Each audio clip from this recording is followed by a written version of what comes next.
Hey guys, what's up? Green Machine Sam back with another video, and today we have another roster update on NBA 2K20. Yes, I've been gone for a while. Yes, I haven't been answering as many comments. Yes, I have not been updating as much. No, I've not gotten to 2K19, but the 2K20 roster is basically done. Especially for free agency and everything else that's going on. The only thing that really needs adjusting is age. I have to go back in and kind of fix shit because the ages is broken. So if you go into my league, the guys aren't going to age at all, which means basically nobody's going to regress. So, and nobody's ever going to retire. So what you're going to do is, if you do want to download the roster, you're going to want to head over to features and then create a roster. So over here, go to user created, and any of these rosters you can type in. So you can go to content name and type in NBA 2K21 full NBA offseason and then parenthesis 12/5/20 end parenthesis, or you can just search up my online ID. This is PS4 only. Yes, I'm going to get to some questions, comments, and concerns that people have had for me over the last couple weeks with the latest roster updates blowing up. Thank you guys so much for the support on those. Thank you for 200 subs. Thanks for almost 300 subs. For sure we'll be at 300 subs by tomorrow night, if not the next night. That's pretty cool. So these are the 5 rosters down here. 6 for some reason. Which one's the same? Oh, NBA offseason. For some reason this one's fucking broken, I guess. I have no clue. Whichever 5 you guys are seeing, those are the ones you can download. So if NBA Bubble's not here, you're not going to be able to download that one. If you download them. Here's the thing. These 4 up here that all have the 12-5 are all the same rosters. So don't be sitting here going, well, which one do I grab? They're all the same. That's number 1. Number 2, no, these are not based off 2K20's rating, 2K21's ratings anymore. These are not based off 2K21's ratings ever. These are my personal ratings of how I feel like they play. Now, everybody's not going to be completely 100% on the same page, like, oh, this guy deserves a 90, this guy deserves an 89. This is including bubble play, this is including everything. If their team wins, I'm going to give them a higher overall. So that's why Trae Young is at an 89. I was almost considering dropping him to an 85 at one point. So, just saying, just putting that out there. Some of these guys are high, but I want superstars to feel like superstars. That's another thing I've gotten. Why are overalls seeming so high and low-end role players are seeming so low?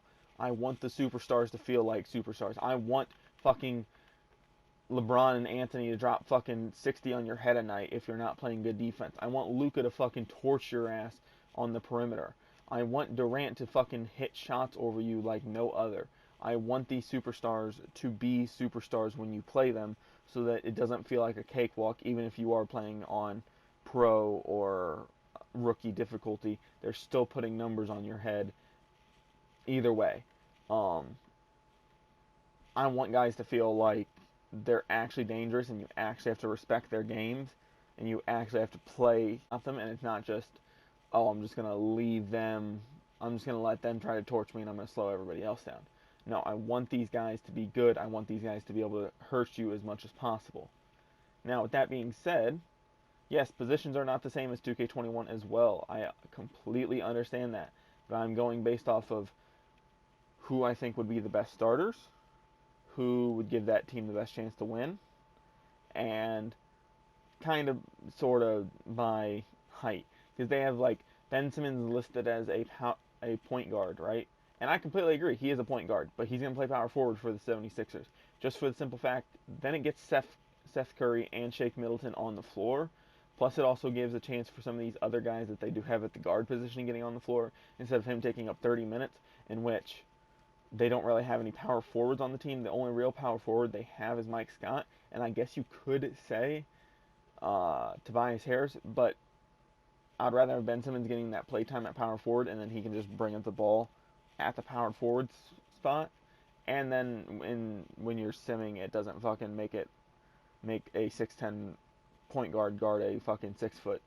You know, you don't have Chris Paul guarding Ben Simmons. That's another thing. Some of the other things are, you know, the age thing that I talked about. Yes, I have to go through.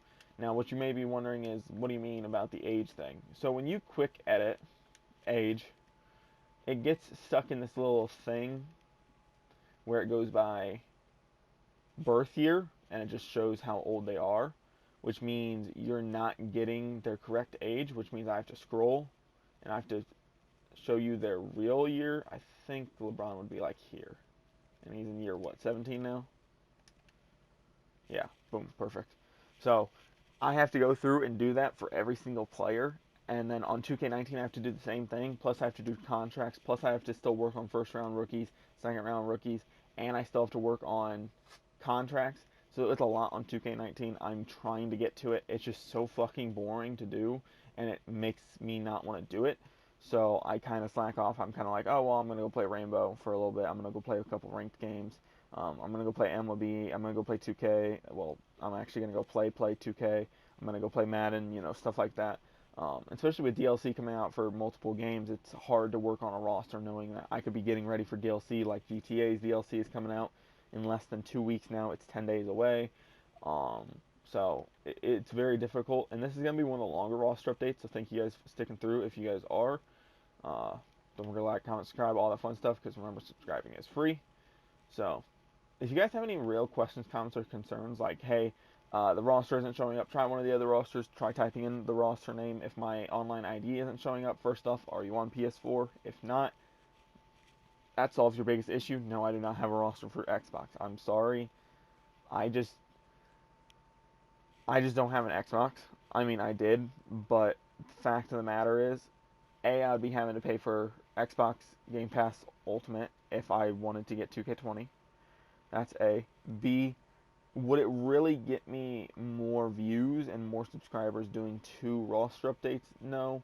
And second and thirdly, it's just a lot of work. Like, I've already put hundreds upon hundreds.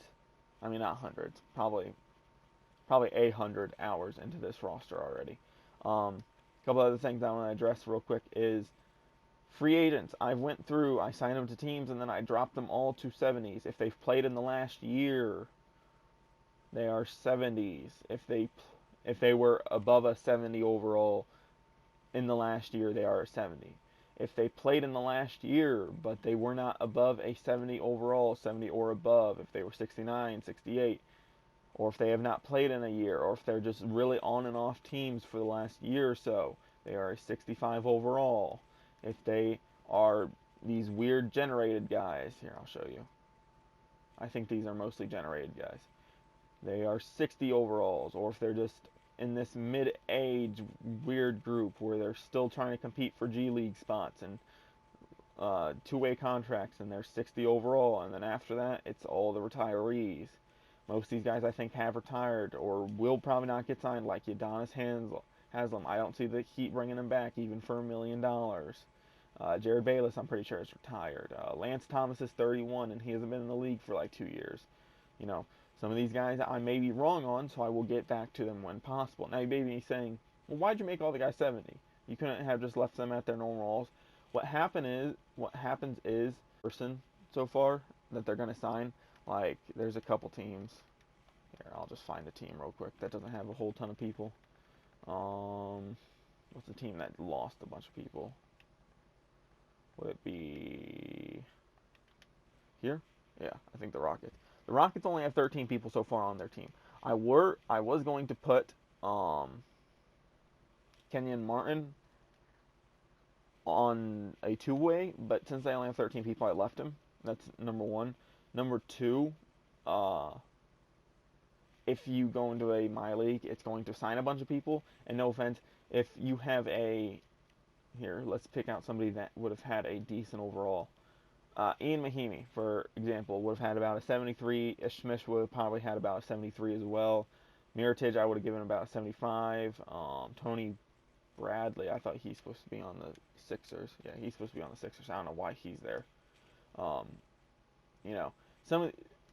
Emmanuel Mudiay would have been about a 76. Willie Hernangomez, I don't know how the fuck to say his last name, would have been about a 76 as well. Some of these guys would have been high 70 overalls and would have ruined rosters. Like, for example, like a young team like the Hornets, if they would have signed a bunch of 76s and some of their lower rated guys like Monk, like Martin, like McDaniels, like Martin, like Carey, like Riller, wouldn't have gotten playtime. So So it ultimately ruins the roster and doesn't keep that same, you know, progression system going. Is I went through and I upgrade everybody's potential to basically A+. Reason being is because I'm tired of seeing these guys get stuck at overalls because somebody thinks that they can only get up to that overall. I want everybody to develop as good as they can play. So if one of your guys is playing super well, I want him to get high up. I want him to play well. It's kind of like the TJ Warren effect, where if he plays well, he's gonna get a better overall. He's not gonna just continuously sit there because we've seen what he hasn't been. Like if, for example, if Lonzo Ball comes out and balls out this year and is a fucking god for some reason, and he's shooting threes like no other, he's hitting his free throw shots, he's doing great, I'll give him an 88 overall. But he has to show that first. But I don't want potential holding players back in this, so that's another thing that I have done. I'll probably have to go through the Rockets. I went through the Wizards already. I'll have to go through the Rockets and reposition some players. I think I'm going to give John Wall a higher overall, but since he is coming off injury, I don't know how high I want to give him, especially with 2 years off. Like hell, if you're out for a couple weeks on an injury, it can show on paper, but out for 2 years on injury, he's had depression. It's a brand new city, a brand new system. It's going to be weird for him, so I just don't know how well he's going to play, so I don't want to over upgrade him, but, you know. So, like I said, I make changes hopefully every 2 days, 2 to 3 days. I have a video out does not mean I am not updating, does not mean it has not been updated. So please check back. I'll try to post in the community section if I can. I'm not quite sure if I've unlocked that feature yet or if I even will ever be able to unlock that feature, just in terms of like you have to have a certain amount of subs or whatever. Like I said, overall just isn't based off of fucking points scored and rebounds and assists or blocks and steals. It's based off of do you help your team win, I guess. Most contracts are correct. Of course, there's contracts that have not been stated to the public, like Josh Jackson, Jahlil Okafor, Quinn Cooks has not been stated to the public yet, and multiple other players have not been stated. Their contracts have not been stated. I know Montrezl Harrell's contract is technically what I put, but I put 8 and I think 11 mil, so it doesn't really change much. It would only be 9 and 10 instead, but I think that'll work a little bit better. Yeah, I guess that's really it. I don't have any real other changes for you guys. Accessories, if you guys have somebody in particular, I will update them. But I'm not going through each player and looking at, oh, how many times does this guy wear an arm sleeve compared to how many times does he wear that elbow, band, If you guys have somebody in mind, I can change them. If you guys have somebody's jump shot in mind that I can change, I will change it. But I'm not going through and doing that all that stuff personally. It'll just take too much time and effort. And then I might mess something up too, and then don't really like, comment, subscribe, all that fun stuff. Turn on post notifications. I know 95% of you guys are not subscribed because we've had 8,000 views on the last 2 roster updates combined. So not including 2K19s and Madden 20s and the Madden stuff. There's been over 9,000 views on the last 2 roster updates. So I know that a lot of you guys aren't subscribed because we only have 280 subscribers. I'd love to get to that 1,000 mark. I'm going to have something posted here soon about the 220 subscribers. I appreciate you guys' support. Remember, subscribing is free. You guys can always unsubscribe later. If you guys do not enjoy my content at a later date, you guys can always unsubscribe. If you give me a chance, hopefully I can prove to you that I produce good content and that you guys will want to stick around even longer. So, if you guys have any questions, comments, concerns about the roster, let me know down below. They need to be realistic ones. Don't be like, why is this dude a 90? You can change it too. It's not hard. Push the options button and go over. You can change them to a fucking 99 if you really want to. But with that being said, I'm out. Peace. I appreciate the support. This is awesome. Thanks, guys. I'm out. Peace.